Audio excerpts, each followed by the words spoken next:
At 11 a.m., I stepped out onto my deck, coffee in hand, ready to enjoy the sunrise, and froze. 8 strangers were cannonballing into my $30,000 backyard pool. For a moment, my brain couldn't process it. There they were, splashing, laughing, sunbathing like my private oasis had turned into a public resort overnight. And then I saw her, Karen Whitmore, president of the HOA, self-proclaimed neighborhood queen. She lounged on my inflatable unicorn, her smug grin gleaming beneath the early light. "Morning, Marcus," she called, as if we were lifelong friends instead of sworn enemies. "Just hosting a little community bonding session." I stared at her, speechless.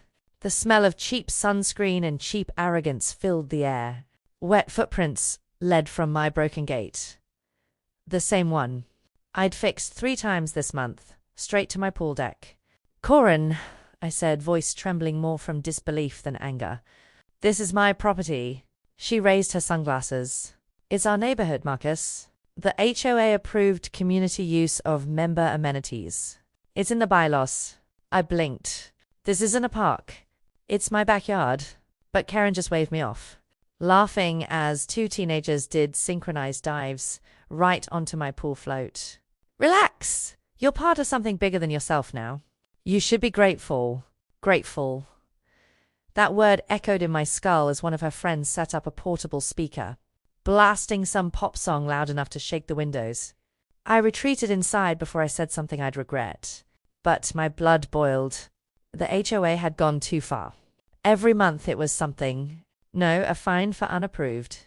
Paint color, a citation for improper mailbox. Height, even a warning for leaving my trash cans out 2 hours too early. I'd paid my dues, followed their rules, tolerated their arrogance. But this was personal. I stood in my kitchen, staring out the window as I turned my backyard into a pool party. My fists clenched around a small silver packet sitting on the counter. Pool shock powder, a chlorine-based cleaner meant to clear cloudy water. Harmless, usually. Unless, of course, you added just the right amount at just the right time. I walked back outside, packet in hand, wearing my calmest smile. "Karen," I shouted. "It looks like the filter might be off.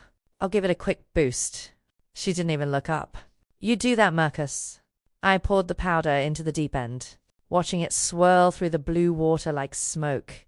Within seconds, the color shifted from blue to turquoise to an eye-burning neon green. Screams erupted as the swimmers stopped mid-laugh. Karen stood up on the unicorn float, her expression morphing from superiority to horror. "What did you do?" she shrieked. I shrugged. "Just a little maintenance. Harmless stuff." The water now looked like something out of a radioactive nightmare. One by one, they scrambled out, dripping and furious, their expensive swimsuits glowing faintly under the morning sun. Karen stormed